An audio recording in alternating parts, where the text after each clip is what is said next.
that America has decided not to vote for a woman. I mean, I know I'm simplifying it, but give us a little bit of the background here on America voting for Donald Trump yet again, a man who they dumped the previous election, now decides to bring him back. The man who contests against Kamala Harris, a woman of color, they've decided to opt for Donald Trump. Well, look, is America, is misogyny deep-rooted in America? Yes. This is the second time Americans have rejected a female candidate for president. So, absolutely, I think that is one of the points. I don't, when I was at the DNC in Chicago, I'd spoken to a few people over there, and white women had told me at that point in time that they don't see a female leading United States, especially given the fact that they've never had one, and they don't think Kamala Harris was the more deserving candidate to be.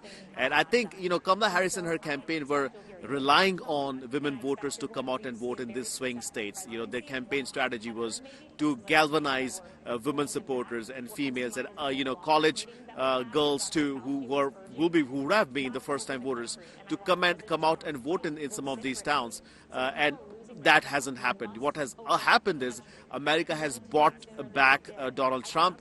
They've bought his message of, making sure that he will be uniting the country, that he's going to take America out of wars, and he's going to bring jobs and keep inflation in check. I think that's the message, that has resonated well. And look, there are a lot of reasons, a lot of post-mortem. I was just texting one Dem operative, and they said she had a very short lane, meaning she only had 100 days to run a presidential campaign, which is never enough. A lot of people did not know about her. Look, we talk about politics all day, all the time, but a lot of Americans do not do that. They only start picking up and trying to understand who is running and whatnot after Labor Day, which is September of an election year. So her campaign was literally launched in August. People did not know much about her. She's a vice president candidate. It's a pretty nominal role. She hasn't done a lot, did not have a lot of achievements that she can tout for. And then, unfortunately enough, Joe Biden had tasked her with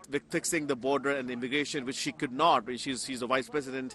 She couldn't do anything with that. And the message of Donald Trump about immigration, about open borders, resonated well with the voters. All right. And he named her immigration Rohit, czar. we have information that Donald Trump now readies for his victory speech. It's already the Republicans there calling out this elections in favor of Republicans. You have Donald Trump gearing up for his victory speech, and that's the first image we have there. The Donald Trump who's looking rather composed, biased, running through that speech sheet. In the last minute before he takes to the stage. That's the image right here on India Today that we bring for you. Donald Trump to be speaking at a venue in Florida in front of a huge gathering. The Republicans there really betting big on Donald Trump seem to have come to fruition here. There was a lot of talk around the Republicans initially not finding any other candidate, no other candidate that they thought was fit. Donald Trump, despite the cases, despite some of the convictions in some criminal cases, still managed to be the Republicans' pick. And guess what? He's right here inching close to victory. It's just about time for that formal announcement. But here's the big image of Donald Trump there reading off his speech sheet. That paper, which likely has his victory speech etched on it. This is a certainly historic image, a historic moment for Donald Trump as he's managed to win 4 swing states. It's just a few moments to go before the formal declaration to come in. Very unlikely that Kamala Harris would be able to pick up at this point. And looking at the numbers here, in the latest what we have, out of the 270 mark, Donald Trump is showing at 266. And Kamala Harris at 188. This is certainly a shocker for the Democrats. And all the surveys that all along call this a neck-and-neck election at this point seem debunked. For the numbers that are stacked here, it clearly shows that Donald Trump has gained with a huge lead, a massive lead there, 266 versus 188. It's not even a comparison. A clear victory there for Donald Trump, and we're calling this a victory for Donald Trump and the Republicans. Donald Trump, the 47th president of the United States. He's getting up for that victory speech, and this is that image which will be etched in history. Here is that image where he's holding that speech sheet, where His victory speech has been penned down. He's glancing at it the last moment before he takes to the stage. Rohit Sharma, our correspondent, who is right there in America, bringing us those angles from the election-bound country. Rohit, that image here is so telling. Donald Trump looking rather composed and reading off that sheet where his victory speech has been penned down. And I'm also going to ask you, this is the same Donald Trump who said that if the elections do not come in his favor, he won't accept it. What did he mean?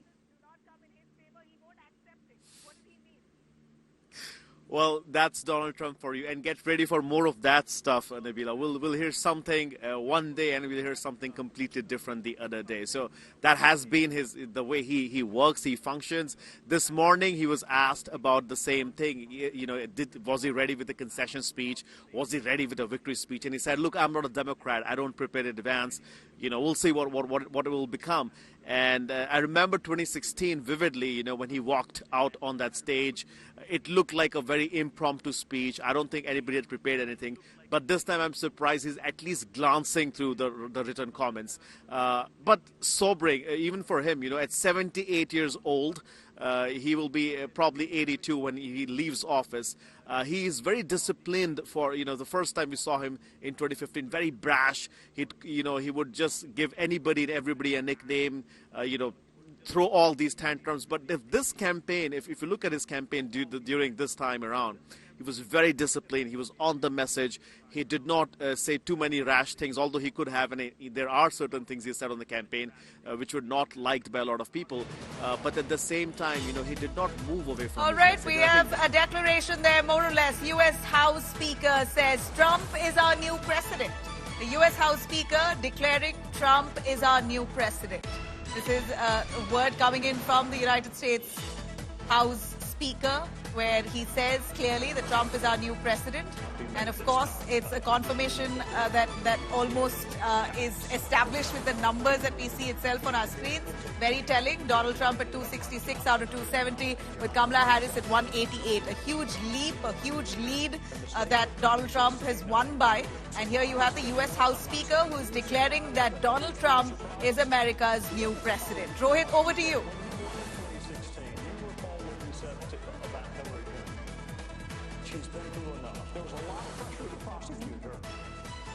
Rohit, if you can hear me, U.S. House Speaker says Trump is our new president. It's a declaration there.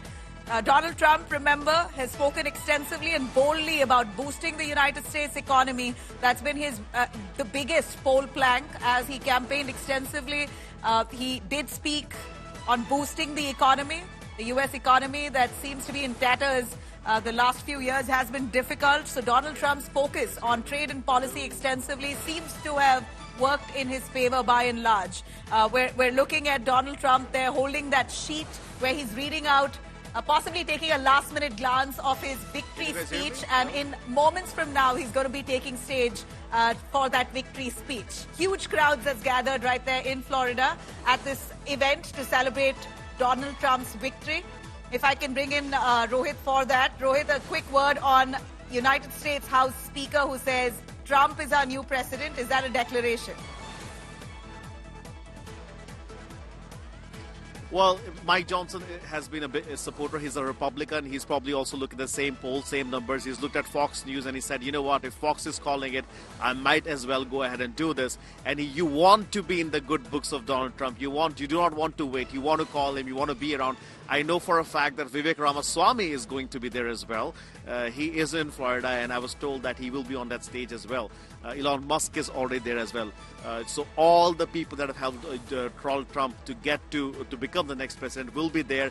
Mike Johnson he was struggling with his speakership. Republicans had a lot of infighting, and Donald Trump intervened and installed him as the next Speaker of the House. So it's not surprising at all that Mike Johnson would write something like this and issue a letter and say that, we've got a new president in the House, and that's Donald Trump, the 47th president of the United States. So a lot of these moments will happen now. Nabila, we'll see a lot of things going on.